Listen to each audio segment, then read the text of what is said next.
Hey, what's going on, everybody? Welcome back to my channel, Escape the Matrix. So, as you guys know, I recently got a Tesla, and today I want to go over all the things that I don't like about my Tesla. There are a lot of things I do love, but I'll go over that in a future video. So, first things first, I don't like how my Tesla does not have Apple CarPlay.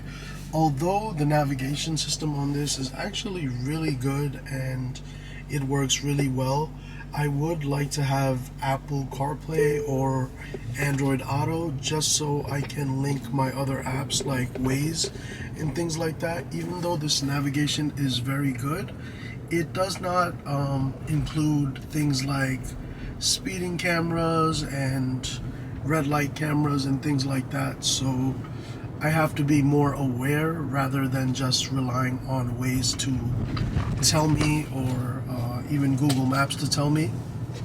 So that's one of the things. And then uh, the second thing I do hate about this car is actually these mirrors. So like as you can see, the field of vision is not really that good. Like you can hardly see the back. The back rear windshield is already kind of a small field of vision, as you guys can see. So having mirrors like this actually makes it really difficult. And then as you can see, the rear view mirror along with the driver's side rear view mirror is just really on the smaller side. So although the Tesla has a great field of vision in the front, as far as the rear view mirror goes, any of those go, the field of vision is not great. You do have this camera set up to kind of offset that, but you know, natural instincts tells you to look right here, and when you look right here, as you can see, the field of vision is not great. All right, so the next thing that I don't like about my Tesla is that I don't know if you guys can see this. This is the floor mats that come with the car, and it gets super dirty really quick. Even in the back, like it does not come with all season. Um, it does not come with all season floor mats, so something like this gets dirty really quick, and then it's also a lot harder to clean up. Like the other day, for example, it was raining outside and my feet were wet. As soon as I came in here, I could just feel the wetness from my feet just soaking into the carpet. Um, versus, you know, having all season floor mats definitely would not have something like that happening. All right, I actually had to move from that location, but because these people were going crazy with cutting their grass, it was super loud. But you can see the floor mats. It just like I've had maybe one person sit here and look at it. It already looks dirty. So that I do not like. So the next thing that I don't like is the fact that it doesn't really live up to the EPA estimate. Although it says 300 miles, it does not get anywhere close to 300 miles. In my experience, depending on how I am driving, it's been anywhere from 170 miles to 220 miles, depending on how you're driving. Obviously, if you're flooring it more, you're wasting more energy, so you'll get less mileage. But if you are driving normal, you should get more mileage, closer to the 220 mark. But that is nowhere close to the 300 miles that this car is promised. Of course, still around 200 miles is not bad and it's not a problem for me. But if you are buying this car and you are expecting it to get the full 300 miles, you're going to be in for a rude awakening. So it's better that you know now than finding out later when you actually get the car. So another thing that I don't really like about this car is that I was actually expecting the charging cost to be a bit less than what it actually is. On the app, it kind of shows you a certain amount, but on your energy bill, it's actually higher than what you expect. I was expecting it to be around $100 to $150 a month, but my energy bill went from about maybe $60 a month to now with charging the car, it's about $300 a month. So that's a bigger increase than I did expect. I expected to save more. It's not that much different than a gas vehicle car. So depending on what vehicle you are switching over from, you might be in for a surprise as far as how much it costs you to charge your car. If you're coming from a pickup truck, then you'll love how much you're saving. But if you're coming from a hybrid vehicle like I am, it's not as big of a difference as you think. It's pretty equivalent. It's not too big of a difference at all. So that was a surprise for me, and I don't want you guys to be surprised. So keep that in mind. Depending on what vehicle you're switching over from, you'll either save a lot or you won't save anything at all.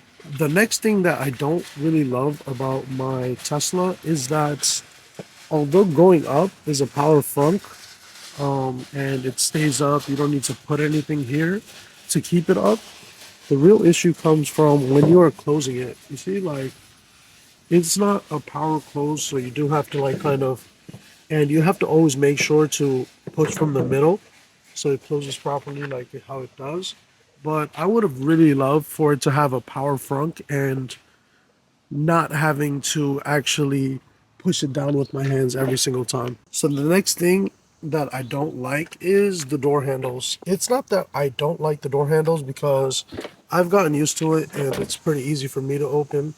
But I do drive for Uber, so far from what I've seen, they've always had like some tough time of like figuring out how to open this. So they're always like kind of like figuring it out. And then the door is kind of heavy, and I feel like there's not enough support on this to pull it.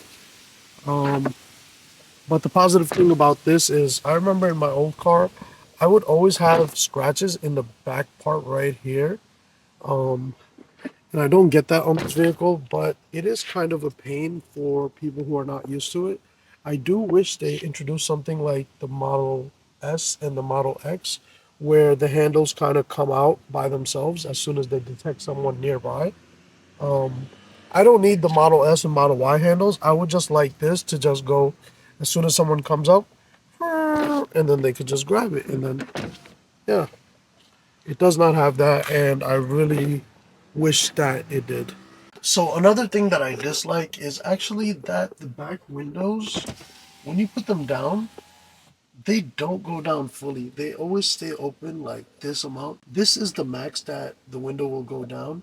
And I don't know about you guys, but sometimes when I am sitting in my car and I'm just kind of enjoying the weather, you see how this window goes all the way down? I can just kind of lean my hand up on here. Of course, for the rear passengers, they are not able to do that, and it's actually really annoying that they wouldn't be able to do something simple as that, as putting it all the way down. And not having that kind of sucks. I hope you guys are enjoying this video. Before I tell you guys the last thing that I hate, make sure you smash that like button if this video helped you a little bit. Comment in the comments if you have any questions about this video. And then also, if you're not subscribed to my channel, what are you doing right now? Go and subscribe right now.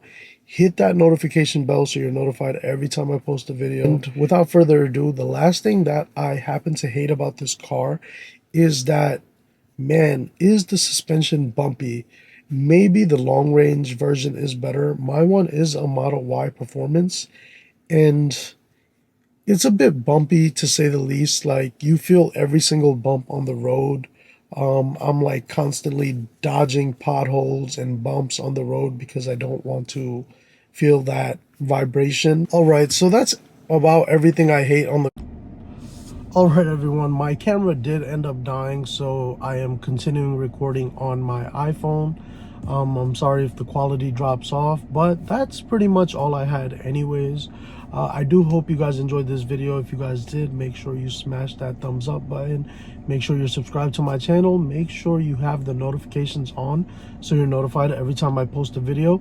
I am going to be making a video on all the things I love about this car, so make sure you check that out. Thank you for tuning in today, mates. Okay, I appreciate it a lot, man. Like the video, smash the video, smash the like button on the video. Okay, subscribe and everything. Comment, man. If you have any questions, comment. I'm like this close to being monetized, this close. Okay, this close. You see this? Like that close. Okay, so if you guys want to help me out, make sure you're checking out all my videos. I really do appreciate you guys. Until next time, Escape the Matrix out.